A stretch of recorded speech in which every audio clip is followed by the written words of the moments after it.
thank you very much for your contributions. We were just talking about one of your last points. You were talking about that whether you feel at home, like you belong in that space. When do you feel when or if ever do you feel middle class in the academy? And we were talking about whether you feel alienated from home once you leave home to be academic, as it were, whether that's going on to your first degree or multiple degrees, or if you feel. So basically, I'm talking about whether you feel alien at home once you try to return, alien in the academy, or a bit of both, and having different experiences of alienation and not belonging. From my experience, I still feel like, and I feel like this was mentioned in the last conversation as well, because all of my family still live paycheck to paycheck, live precariously. I don't know anybody with a what's it called, a retirement plan. They're just waiting for hoping something will come up. I still don't feel middle class. I know that I have the privilege of being in a space that is, that I'm paid enough to live without being as precarious as we've been before, but I don't feel middle class yet. And I think that idea of being, raising up, being socially mobile is sort of, it's that false fantasy, because I got here, but I can't bring my family and community with me. That it doesn't put, it doesn't pay my mother's medical bills, doesn't put food on her table unless I can do, but not only so much. Yeah. So I think that sort of speaks to what you're saying again. I don't know if you wanted to sort of talk about that more. I think, actually, I agree with what Diane said at the end. I think that you feel different things at different times in different places, and sometimes it's all quite confused, and sometimes it's quite straightforward. So it's situated and contextualised, except when it isn't. That's it's not a very good answer, I know. And I think the other thing that we haven't talked about, it's like we're talking very much about subjectivities, I, but actually it's also how other people vision you and how they place you. And so whatever I think I might feel, when I work with students, they see me in my occupational role, and they will class me anyway in a particular way. And I don't know how they do that, because I haven't sort of talked about that. But so I think that you've got all that complexity in any situation. And then the other thing is, it's a bit like Val wrote in her chapter, and I think people have said it today, you can pass. And I said in my chapter, I come from London, I have a particular London regional accent, which my Irish parents were quite concerned about because of a lot of hostility to Irish people. Didn't have education, but you can sort of pass and be playful with your identity, and bits can come into the front and go back to the ground. And Val, I think, the reason, when I read Val's chapter years and years ago, Val, the reason I loved it was because you wrote very playfully about you could take the piss and do the northern working class woman, but you could also do the very solid academic if you wanted to. And so I think that depending on which aspect of your embodiment you're talking about, you can play and pass and play and perform, and so it's really messy. Yeah. It's not a good answer, is it? No, it is. Yeah. But I do agree with you, there is an objectivity in terms of economics and materiality, and we mustn't forget that as well. So I want my cake and eat it. Yeah. Only that, I don't think I ever feel very middle class in the academy. I think it's quite interesting, maybe it's a generational thing about the voice and the accent as well. I think hearing us, we all seem to talk very strongly with our accents and things, and I think maybe that's possibly one of my, I think I feel very daunted if I move down south. I think there is still that division there. In the north it's okay, so it's acceptable to have a different northern accent in the north, because everybody has an accent.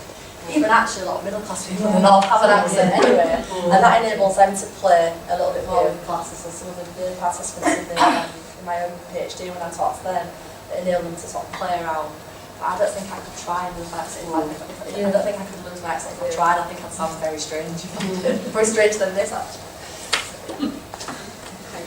Just on that note as well, I'm wondering if you think that there are limits to how much we can play with our embodiment. I mean, I can adopt the dress of a middle class woman, and I can speak with a softened Irish accent, and I can feel very confident about the things that I write, but no matter what I do, I cannot perform entitled to middle class confidence, no matter, and I don't know if I even want to perform that, But there are occasions, like maybe when you're lecturing or presenting, where that is a valued way of being, and sometimes I don't think for me personally, that's a part of my class essentially, that my Irishness and probably my Catholic background, and don't be overconfident, don't be arrogant, and all of those sorts of things, and these things are just so much more ingrained, and the thankfulness has got its limits. Yeah, I think it's interesting just thinking about that, because I talked about my sister who moved down to London, and she did feel the pressures more to try to represent herself in a way. She always maintains that she was never embarrassed about where she came from. Everyone knew she was hailing from Hull and everything like that, and what her background was. But that she just got so sick of not being understood, or people saying, nah, because we do speak, it's quite a strange accent. And she just said that everyone just took the mickey out of her all the time, but in the end it just became a way just for her to get through the day without people focusing on where she was from a little bit more, whereas I've not really felt that myself really, but that might just be a particular experience, I don't know. But yeah, I don't think I could play with those important parts of it. I think you're right. I think there's limits. I think you're right, obviously. Although there might be a veneer of confidence, for example, that maybe you get with a bit more experience, for example, having done my job for a long time, that doesn't necessarily mean, we were feeling really nervous during the lunch hour, both of us actually, and we were talking about chucking up and stuff like that. So, that might be because we're nervous people, but it's I suppose what I'm saying in a garbled way is, yeah.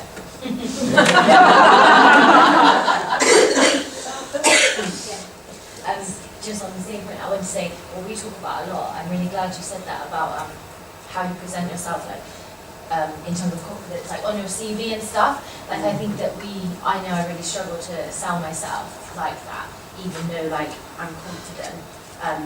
But I feel like I have a good CV with a lot of achievements, but actually the way you word it is really hard. We often talk about writing each other's CVs. I think it's actually a really good resistant practice that people can actually do, write your friend's application for them. Or at least we check each other's, but actually they can actually write those phrases. It's so hard to do that about yourself, but most of the time, middle class men don't find it so hard, obviously. And the other thing I just want to say was on Jess's point, that I feel like something that hasn't come up is that about our families, in terms of I feel that it's not just that we are trying to also help them, but I don't feel that I feel like I only have myself to support myself. It's very scary, this position that we're working towards, because there isn't a buffer. If I don't get another job, I really don't know how I would, I can't really go back home. My mum's on benefits, she's going to have to move somewhere, there's not going to be a spare room for me. I have nowhere that I can go.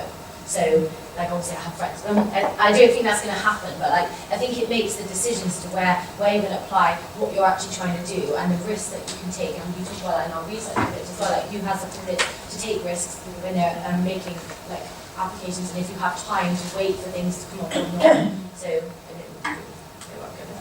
I think it's just what I know Meg, when we talked about it, Meg used the word about this idea that we don't. It's probably our classmates is not have that sense of entitlement that maybe some people do. And in a way, we're kind of yeah, give me a job, please give me a good job, and this is a lovely place where I can read and things, and do things like that for a living.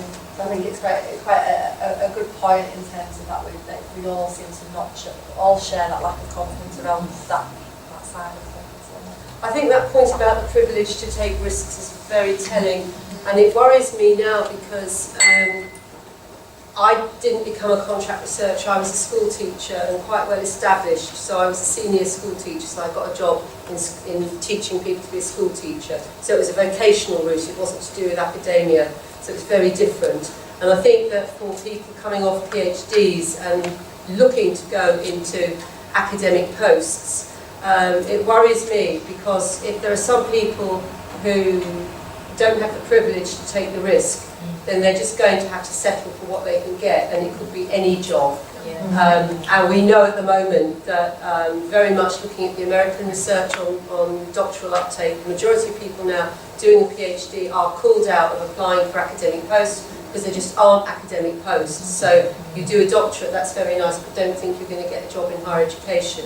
And if it is a matter of taking precarious posts and being able to wing it a bit and bridge and stuff like that, then it does seem that that privilege to take risks will mean that the academy will maintain its privileged members of staff, unfortunately, which is really a worry.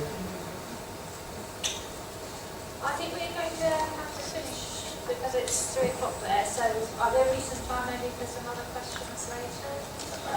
You've got about another 3 or 4 minutes. 3 minutes? One more question then, okay?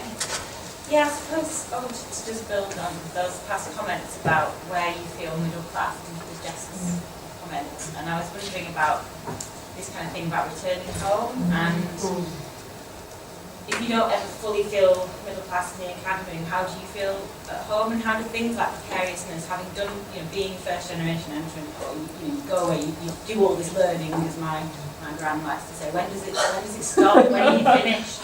And still I don't seem to have the kinds of, I think there's a lack of understanding that I have to work, I've got to do these things, and she's kind of like, why are you doing it if you've always got to work? What's the point? And I just wonder whether, having those kinds of contracts, whether your family thought, what's all this for? If you still haven't got that security. Yeah, I mean, it's just answering it from my own perspective. So I always remember the very first time I went home for the first time when I was an undergraduate, and the first, I've been away for maybe about 6 or 7 weeks, and I went home and I said something. And my dad always said to me, "Oh, why are you using big words now? Do you think you're too clever for us?" And it was kind of winding me up, but it really sort of stuck with me, and I always made sure that it does. I think lots of people wrote about it. It came up in the Class Matters book.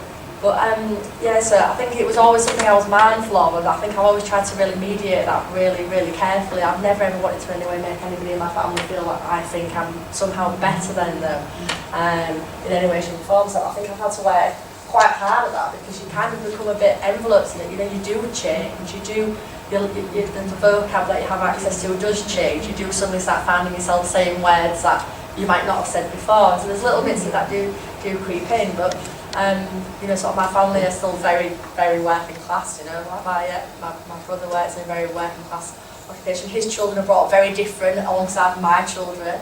I think that's where I'll see something interesting as well, because my own children, what will their class identity be? I think that's interesting. And my partner, we went to the same school, we've known each other since school, have the same background, but he's also involved in education now. Our children probably have been having quite a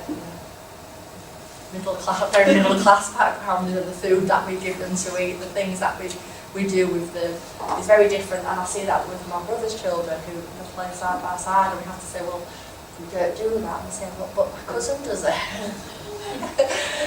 So I think it's hard. I don't think it ever stops. I don't think it ever becomes comfortable. I think it's always that mediation in one space or the other, and trying to work out what's appropriate and when. Okay, so we really will stop at that point. So thank you very much, Lisa and May. That was really